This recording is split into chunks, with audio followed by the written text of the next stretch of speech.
Einar Tangen, so far, at least from the Indian side, there is neither confirmation nor denial of such a meeting between Prime Minister Modi and President Xi Jinping.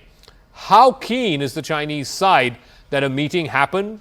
B, also because the prevailing sense seems to be that this cannot be resolved at the level of military commanders, some kind of political intervention is required. Well, as we've discussed before, it can't be solved militarily, so it has to be solved diplomatically.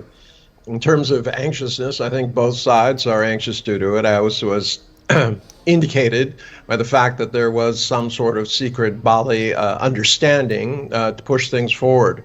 There was 2 days of military meetings. It wasn't clear that anything was established there, though, but maybe there was something, and these leaders will have something to say about it. But how hopeful are you that even if there were to be a political intervention, how can this situation be resolved? Because the status quo was changed by China. And India is clear that unless you go back to the status quo ante as it existed before this unilateral change by China, India or any country in India's position will not be able to accept it. Well, I think you have to get above the kind of the details, start looking at the bigger picture, which is ultimately the border issue has to be solved. That would be far more important than arguing over scraps of land. Once there is some real border, not a contested border or lines of actual control or whatever, then the countries can get on with their business, and at least this part of the antagonism will be finished. Okay, Sushant Sareen is also now joining us. Sushant, so the MEA and the Foreign Secretary had a briefing, at least on record, he was neither willing to confirm or deny the possibility of such a meeting, but the Chinese are saying on record that they are preparing for a possible bilateral meeting between the two leaders on the sidelines of BRICS. If indeed this meeting happens, how significant would it be? Because it would be the first since Galwan, and what may come of it? Zaka, I imagine that the approach of the government seems to be that unless there is something really substantial, they're not going to confirm the meeting before the meeting takes place. And if at all a meeting does take place, then I don't think they'll deny that a meeting has taken place. But that is about it. But I think it's extremely important that unlike the past, when the government used to be, reaching out, desperate to have some kind of a meeting with these guys, I think there is a certain amount of coldness that has come in the relationship, and for very obvious reasons. Now, there is a lot of news which is floating around that there's frenetic activity in trying to ensure that the border issue is, at least for now, at least some progress is made, some visible progress is made.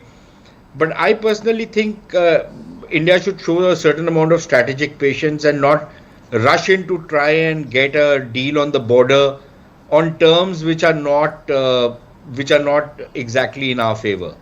In fact, this is an old Chinese tactic that they up the ante and then they use that. They'll make us grab for certain things. Then they'll use that to negotiate for something much more substantial and much more long-lasting. So I think we should avoid falling into that trap right now. Okay. I don't think Chinese should be awarded or rewarded for the bloody-minded actions which they've done along the borders. But that's me. I don't know how the government is going to be thinking about it. But Einar, there is also a view here in India, and this is borne out by how domestic events have played out in China over the last few days. There is a massive property, almost collapse, if you will, of the real estate sector that's happening in China. Evergrande has filed for bankruptcy. I believe a whole bunch of other smaller but substantial and significant builders have also missed some of their August and September payments. Now, how much domestic pressure is there on Xi Jinping to normalize ties with India, to normalize ties with other countries as well? You also saw the big meeting that happened at Camp David over the weekend between the leaders of the United States, South Korea and Japan. It seems like Xi Jinping needs a bit of good news from somewhere.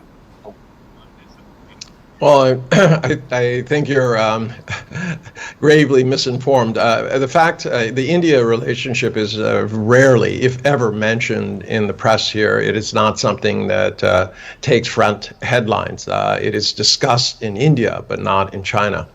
As far as the meeting that happened in Washington at the Camp David, you had three very unpopular leaders who were basically posturing. They didn't discuss the elephant in the room, which was the release of the nuclear contaminated waters from Fukushima, although everybody was concerned about it.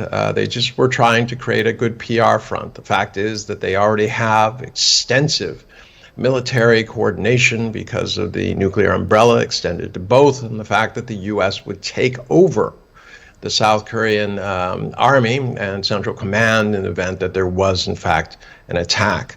So, yes, the internal situation is facing headwinds, but the government has decided to take a very cautious approach. They reduced rates, but only by a little bit. They do not want to change course from correcting what they think is an imbalance in the economy, which is too much investment-led growth with diminishing returns on that. So, this is something you can do in China's system. You probably couldn't do it in any other system because politics being what it is, no one wants to suffer. No, it's not just about the real estate market. I mean, this week's Economist cover is on how young people in China, there used to be a time when young people, if they didn't get opportunities in the country of their birth or in the country where they grew up, they would emigrate, right? Today, young Chinese are neither wanting to emigrate nor showing any kind of animal spirits as the previous generations used to show, because they've basically given up. The economy is not working for them. Jobs that they studied for are not available, and the market wants a different set of jobs. The housing market is through the roof. None of them can afford to buy these houses. Surely, Sushant Sareen, there are domestic pressures which even Xi Jinping will have to face. I mean, he can't be immune to this. No, of course there are, and it is part of the Chinese system that they'll try and play down what Mr. Tangen calls headwinds. I think it's a little more serious than just headwinds.